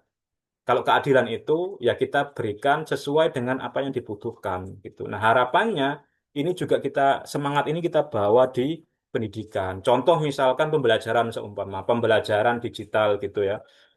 Kalau ada si guru memberikan tugas, oh anak-anak harus mengumpulkan tugas TIK, apa mengumpulkannya lewat Google Drive gitu misalkan. Ini contoh-contoh saja Bapak Ibu ya. Mohon maaf kalau apa saya tidak ingin menyinggung gitu ya. Ini contoh saja. Nah, tugasnya tugasnya sama untuk semua, semua wajib gitu. Nah, itu prinsip kesetaraan yang ditonjolkan. Tapi ketika kita berkaca pada prinsip keadilan, mungkin kita perlu menahan diri untuk kemudian melihat lagi, apakah anak-anak saya, peserta didik saya, semua punya akses terhadap internet dan semua punya fasilitas laptop. Oh, kalau misalkan ternyata tidak semua punya, apa yang bisa saya berikan agar semua anak bisa mengerjakan tugas? Oh, oke. Anak-anak semua tugas wajib dikumpulkan di Google Drive. Bagi yang tidak punya akses internet atau apa namanya laptop, boleh mengerjakan di sekolah pakai laptopnya sekolah. Misalkan contoh itu. Jadi keadilan tadi memberikan opsi sesuai dengan kebutuhan peserta didik. Nah, ada yang lebih ideal Bapak Ibu seperti tadi kan. Jadi ada liberation ini dianggap sebuah apa ya pembebasan gitu, pembebasannya dengan cara apa? Kalau ketidakadilan itu disebab ada sebabnya, sangat ideal jika ketidakadilan sistemik ini yang dihilangkan gitu. Contoh tadi kalau media pembelajaran digital, barangkali karena kita sebagai pendidik punya otoritas untuk mengubah, misalkan mengubah metode, mengubah target kompetensi, kita sesuaikan dari awal gitu. Metode tujuan pembelajarannya mungkin bisa diubah agar semua anak baik yang punya fasilitas, yang punya akses maupun yang tidak sama-sama punya kesempatan untuk belajar. Misalkan contohnya umpama, oke adik-adik kita hari ini belajar tentang bagaimana cara mengumpulkan tugas lewat Google Drive. Nah, tugasnya adalah mungkin tugas ini tugas berkelompok bagi yang tidak punya laptop bisa bekerja dalam kelompok dengan teman-teman yang punya laptop. Nanti teman-teman yang tidak punya laptop mungkin dibagi tugasnya, ada yang bertugas untuk mengumpulkan, ada nanti bertugas untuk presentasi. Ini contoh Bapak Ibu, seumpama begitu. Bapak Erik, mohon izin, Ya. waktu sudah menunjukkan pukul 11.49. Oke, terima kasih. Mohon maaf, Ibu Eliana. Ini yang terakhir, ini empati Baik. adalah intinya kita memperlakukan orang sebagaimana mereka inginkan. Ini slide terakhir saya juga. Saya mohon maaf Bapak Ibu jika paparannya terlalu panjang. Saya akhiri. Eh, Monggo bisa dilanjutkan dengan diskusi. Saya kembalikan waktu kepada Ibu Eliana.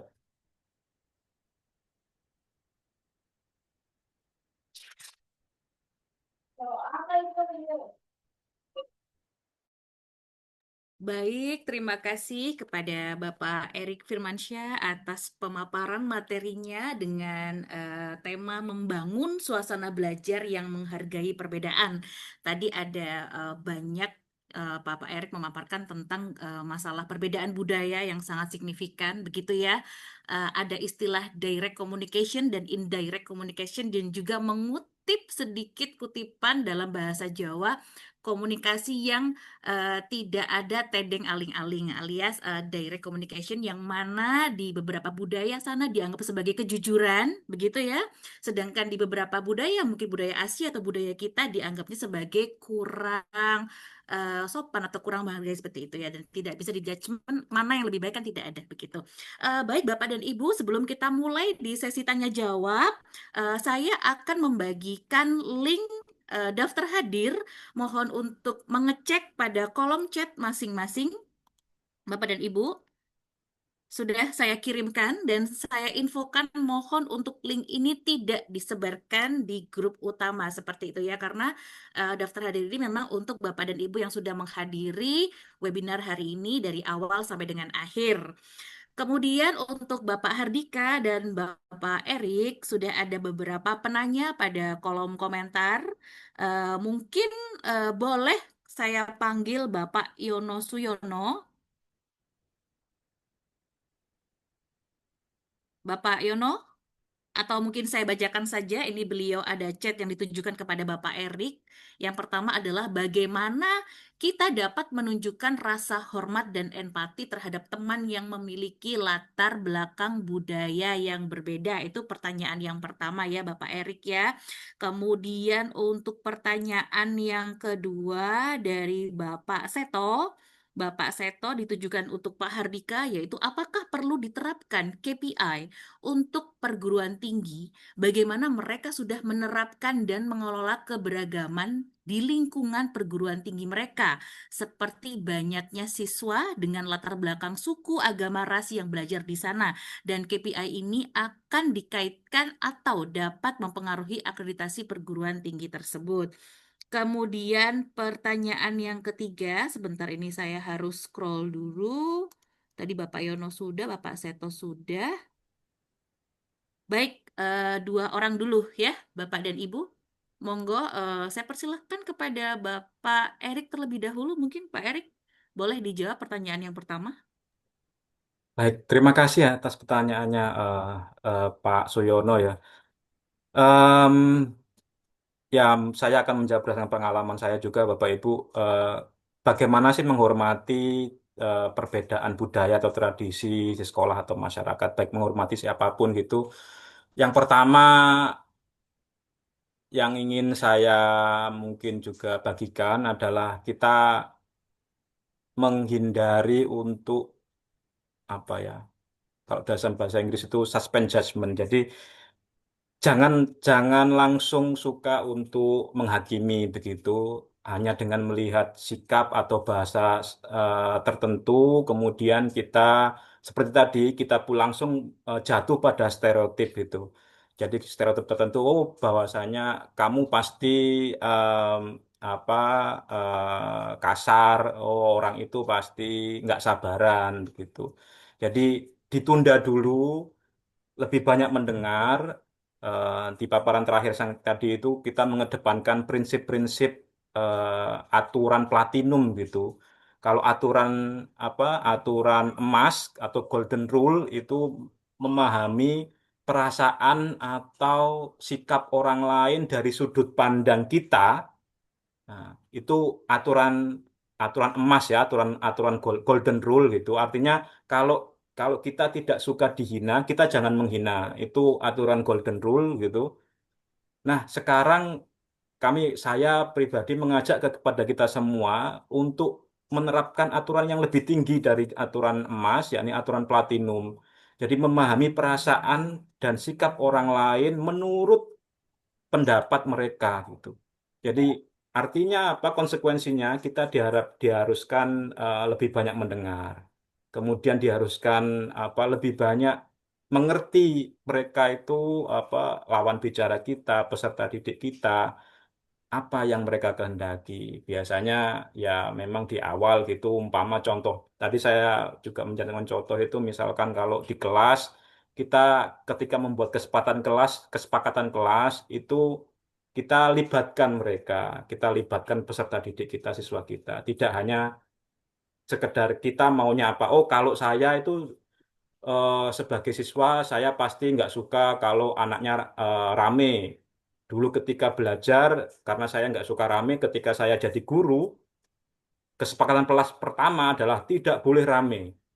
Nah, sedangkan kita tidak tahu apakah memang karakter peserta didik yang kita hadapi itu kalau nggak rame nggak belajar. Kalau memang ternyata mereka ramenya itu bukan rame yang mengganggu, tapi rame yang aktif, bisa jadi eh, kita beri kesempatan pada mereka untuk menentukan apa kesepakatan kelas yang mereka ingin capai gitu. Ini contoh saja Bapak Ibu ya. Jadi pertama ya, jadi lebih banyak mendengar, kemudian mengedepankan prinsip-prinsip platinum tadi. Terima Baik, kasih. Bapak Erik, terima kasih atas jawabannya. Boleh Terima langsung kasih Pak Erik. ya. Ya, Oh ya, Pak Yono sama-sama Bapak. ada sedikit tambahan Ya, atau feedback, Bapak? makasih. Bagus, Oh, bagus. Terima kasih. baik, baik. Sepakat. Terima kasih Bapak Suyono. Kalau Ya, begitu, Bapak Erik mohon izin untuk menjawab pertanyaan kedua yang ditujukan kepada Bapak Hardika. Mungkin bisa bergantian Bapak Hardika untuk menjawab pertanyaan dari Bapak Seto terkait diterapkan KPI untuk perguruan tinggi. Dipersilakan kepada Bapak Ya Hardika. kenalnya cuma begitu doang dari dulu itu.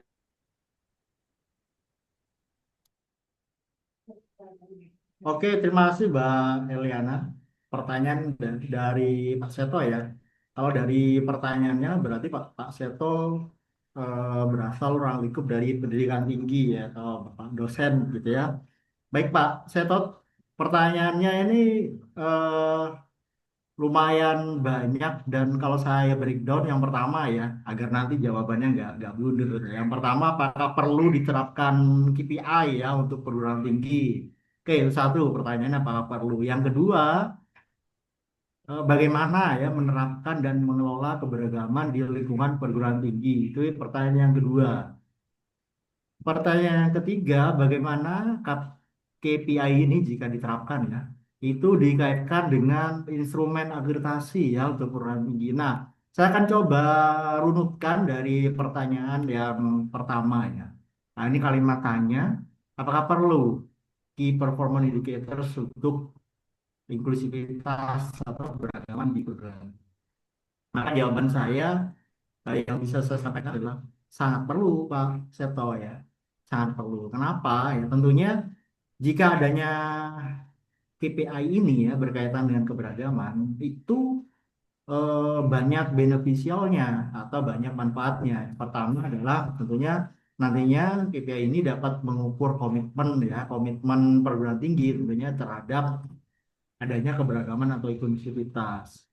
Yang kedua nanti bisa sebagai tools untuk menentukan arah kebijakan Pak Seto ya VSMT kita, arah kebijakan kita yang mengakomodir prinsip-prinsip keadilan dan kesetaraan.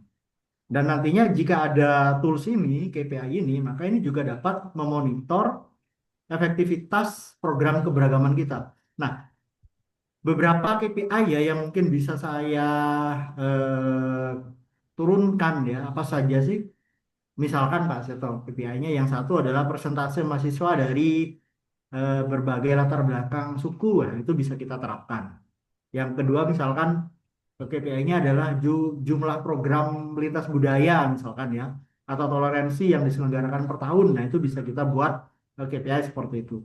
Atau lebih jauh lagi, KPI-nya adalah jumlah kasus diskriminasi yang ditangani atau yang terjadi atau yang diselesaikan. Nah, itu bisa kita gunakan sebagai indikator atribut KPI untuk mengukur keberagaman perguruan tinggi.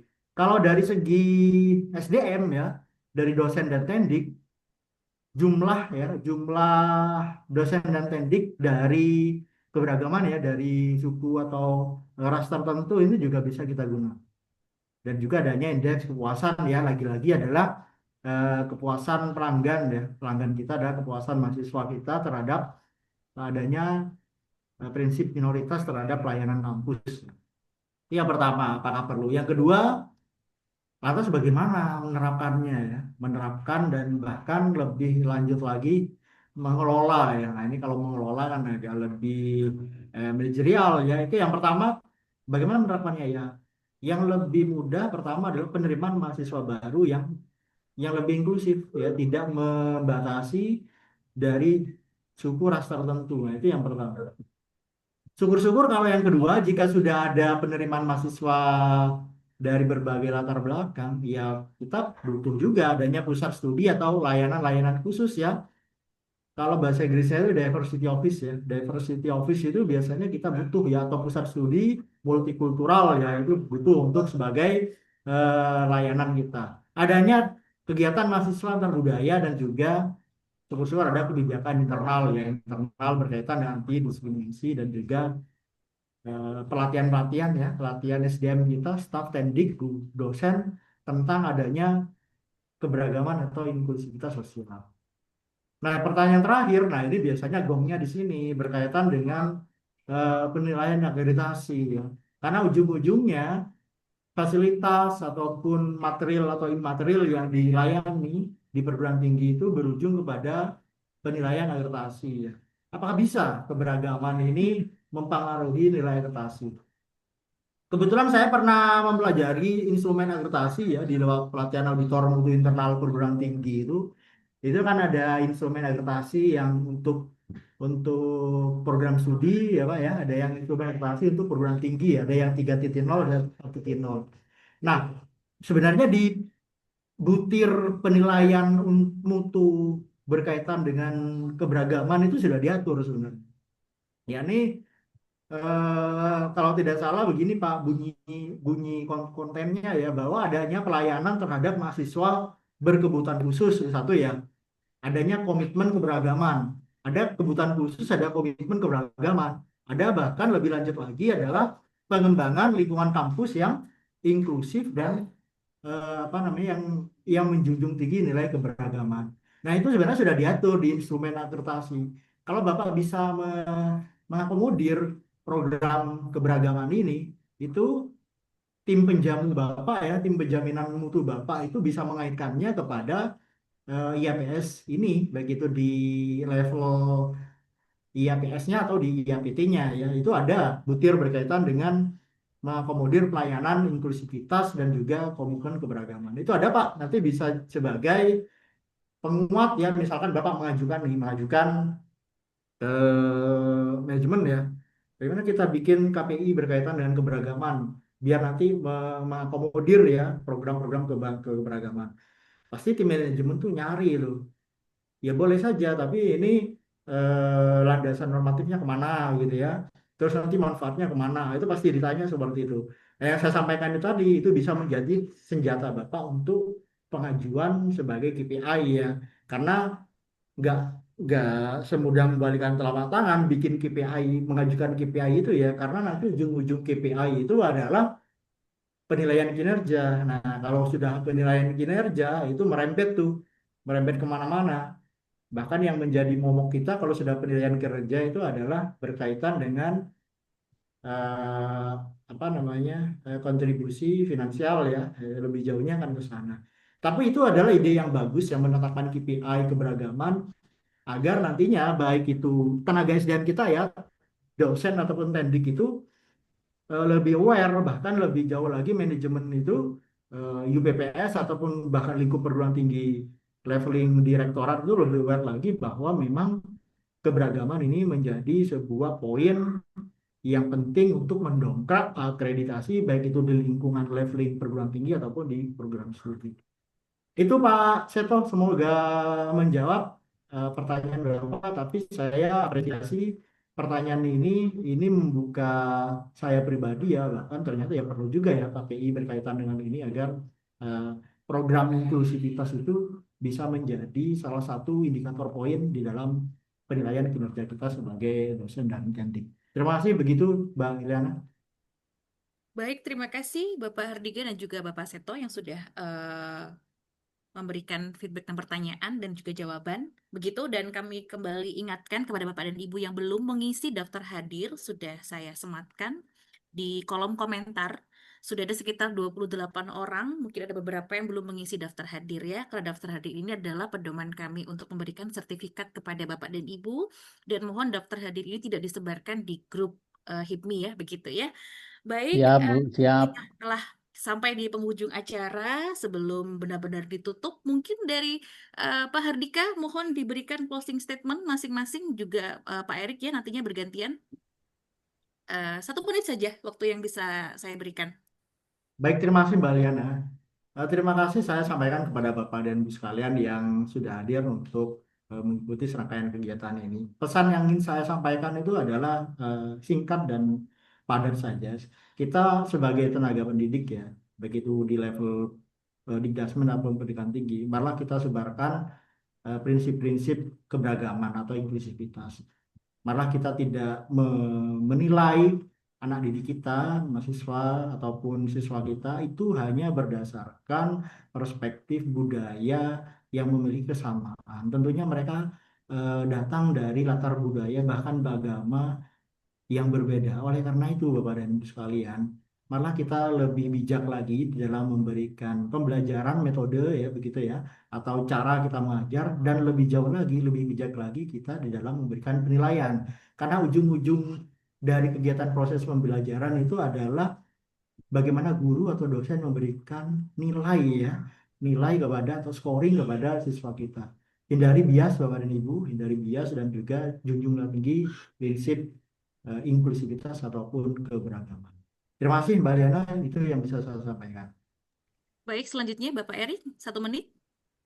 Setelah ini kita Ya, menyanyikan bersama lagu Bagimu Negeri, foto bersama, dan setelah itu selesai kegiatannya. baik, terima kasih Bapak Ibu semuanya. Eh, Closing statement dari saya adalah Bapak Ibu tadi sudah banyak didiskusikan pentingnya kita menghindari bias, pentingnya kita lebih banyak mendengar. Tujuannya adalah kenapa sih kok kita harus menyadari bias kita dan menghindari agar meminimalisir diskriminasi, terutama diskriminasi terhadap peserta didik kita yang terdekat dengan kita. Em, kita sebagai pendidik, Bapak Ibu pengajar, pendidik, tugas kita adalah sebagai jembatan agar siswa dan peserta didik kita itu dapat tumbuh dan berkembang sebagaimana mestinya begitu. Itu saja. Terima kasih atas waktunya, atas kesempatannya, rekan-rekan semua dari HIPMI. Selamat Baik, siang. Bapak dan Ibu, marilah kita bersama-sama menyanyikan lagu Bagimu Negeri. Kepada Bapak dan Ibu dipersilahkan untuk menyalakan kamera sekaligus persiapan untuk kita berfoto bersama menggunakan virtual background yang telah disediakan. Bapak dan Ibu dipersilahkan untuk duduk tegak.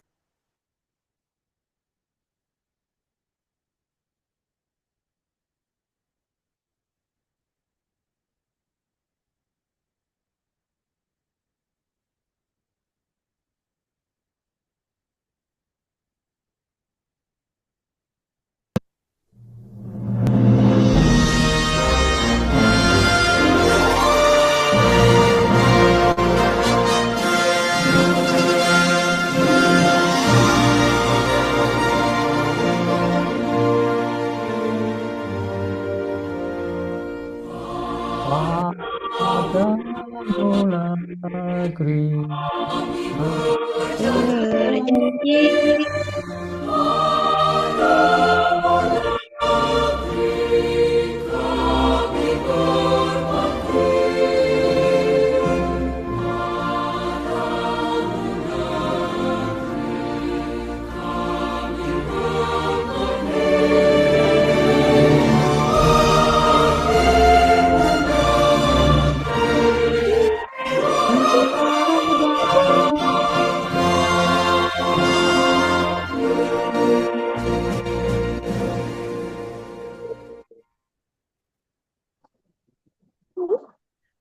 Baik, Bapak dan Ibu dipersilahkan untuk on kamera dan memakai virtual background yang telah disediakan. Mari kita berfoto bersama dan mungkin bisa menggunakan pose literasi ya, Pak Ardika ya, betul ya?